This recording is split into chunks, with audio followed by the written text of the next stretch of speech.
Hi everyone, it's Kelly for the Treasurista design team. This month we're going to do a blog challenge called Getting Organized. I have lots of containers and jars and bottles and organizing things around me, but what I wanted to focus on today was kind of how I do each little project at my desk, and I like to pull all the different things that are going to go with that project. So what I'm actually going to do is a little bit of repurposing, restructuring, and organizing, and making a little box or making a way for you to organize as you're crafting. So I have a shabby chic idea that I'm going to share with you, and just because of having to watch how the time is that I upload, I'm going to do a picture tutorial as I go along, and then I will have information at the end on how I created it and so on. So in order to do that, I'm going to show you what I am altering. I recently was at the store and I purchased these Oriental crackers, and they came in a box like this. They are my ultimate favorite cracker. It's like Oriental rice and wasabi. And I love the look of this box. It's a little messy so far, and I'm going to alter this. It has a little lid, it has a lip here, a little lid, and this pops off, and that's what it looks like. So what I'm going to do is I'm going to actually alter this and make a little box that I can have dividers in and have some shabby chic embellishments and things ready for me when I'm getting ready to do my project. So this is how it starts, okay? This is what you're looking at. This is all I have to start my project.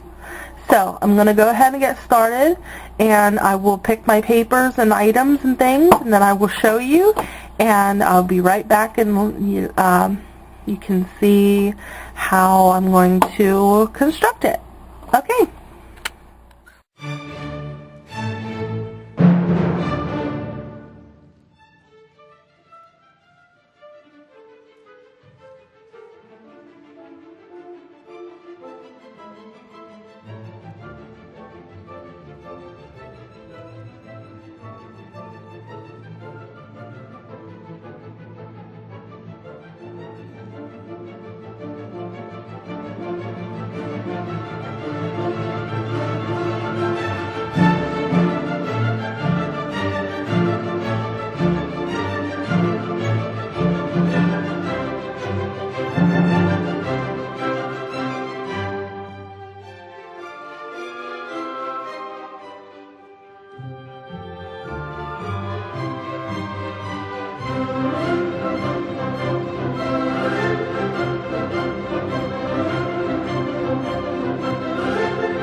Okay, so now I'm here with the final product to show you of my Getting Organized challenge box.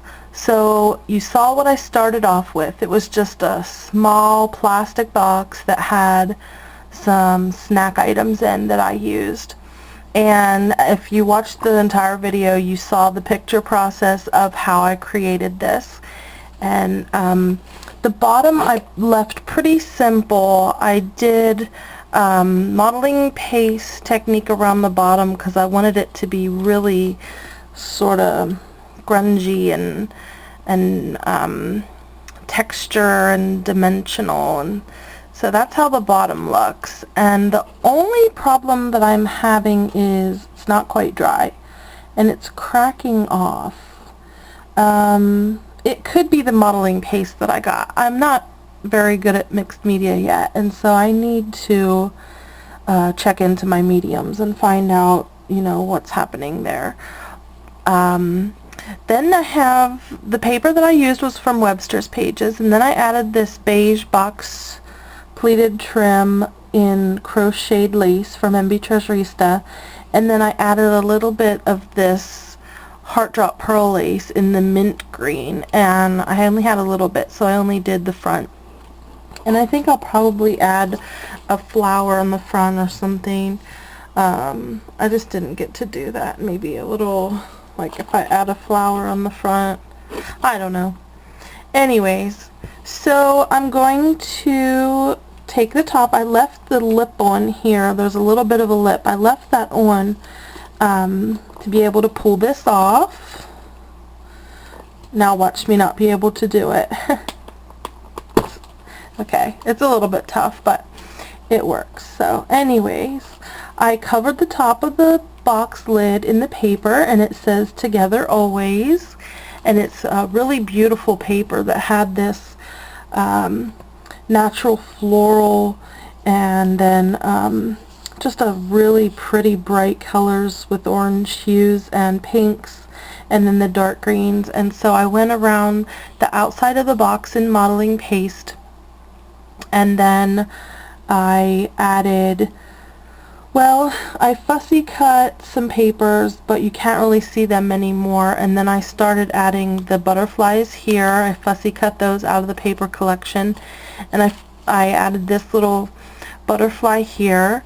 I used some of the mint green flatback pearl daisy trim from Treasurista right in here, and then I put some of the box pleated trim right here on the side and then at the bottom, which you can't see. And then I actually took one of the rosette flowers and I made a flower out of the box pleated trim and the flower, and then I used a flatback pearl in the middle.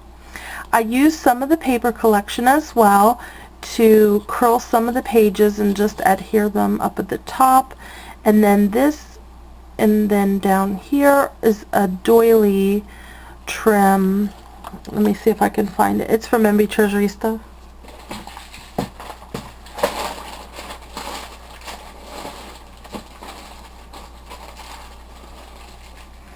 And it's the antique white lazy daisy, and lazy daisy, antique white daisy lace, and I actually cut that apart, and I cut the flowers out, and I adhered one of the flowers up here and one of the flowers down here, and then I used the excess lace around the outside edge here.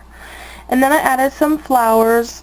The cherry blossoms were from Treasurista, and then the rose flowers from Wild Orchid Crafts at Treasurista. Some gardenia flowers, and the daisies are from my stash. I stickled those. I added a little bit of the pearl trim up here that was left right here. Sorry, my nails aren't even done. It's gross. But right here, and then here, here, and then here are the little mulberry rose flowers, the mulberry trellis rose flowers in the miniature colors. I added those, and I think that's pretty much it. So then what I wanted to show you is the box, and so I created a little box to keep my items in that I might possibly be using for my projects. So if you notice, I did put some of the trim in here that I had used, and I ran out of the box pleated lace, but I put another one in here that was a peachy sort of color. And then I used the beige rosette up here. This is another rosette that I took out just to kind of match the pattern. That's sort of a burgundy, and I stuck that in there. And then down here I just had some gold and green pearl trim from my stash. And then here's some little flower rosettes. Treasurista has these. These actually were from my stash, but Treasurista does sell these. And then here is just some pearl trim in a lot from my stash, and that I just stuck in there because it matched the colors. So what I'm actually going to do today is, since you saw the tutorial of the beginning and the end, I wanted to show you a way that you can take a box and set it aside and put some really fun goodies in it, so that while you're creating, you will have a little box of goodies there that you can just pull from. The specific colors, the styles. Just throw some stuff in a box and you have a little to-go box that's really fun, and it's really, you're able to use it as you craft, and you can just, instead of having to go through all of your items, and this is great even if you're going to a crop, just throw all your stuff in here. And I wanted to show you also the part that I created with the inserts. I used envelopes. You saw how I created those. These were just envelopes, and so I adhered them together, and I folded them in half, and then I folded them in half again, and then I just adhered them together in a L shaped. So I hope that you understood how I did that. And then I did put pattern paper on the inside. The pattern paper on the outside was the same as it does show up here, so I used that same pattern paper on the bottom here, and these just fit right down in there just perfectly. And you could use chipboard as well for this part, but I did not have any extra. And then underneath the lid, I didn't do anything very fancy. I just put some pattern paper there. So that is my box that I created for the Getting Organized Challenge at MB Treasurista. I hope that you guys like it, and if you have watched this video to the end, I'm going to tell you that if you comment below and tell me what your favorite organization is and how you've organized, you can be entered to win this little box of goodies, and you will receive all the goodies that you see inside of it, as well as a few other little goodies that I have. And if you want to, you can do a video response to this video and call it MB Treasurista Getting Organized Challenge, and you'll do a video response, but you'll need to put it under my video, because the other girls, I'm not sure if they're going to give away any candy, but I'm going to give this away. So you have to do the video response under my video. So thank you so much everyone for watching. Thanks for all my subbies. I hope that you like my Getting Organized. Oh, don't forget to head over to the challenge. You want to enter over there too. If you do a video, you want to enter over there as well, and I'll have the link below for the blog so that you can enter there too. So you actually have 2 chances to win. Okay, thanks everyone. Bye.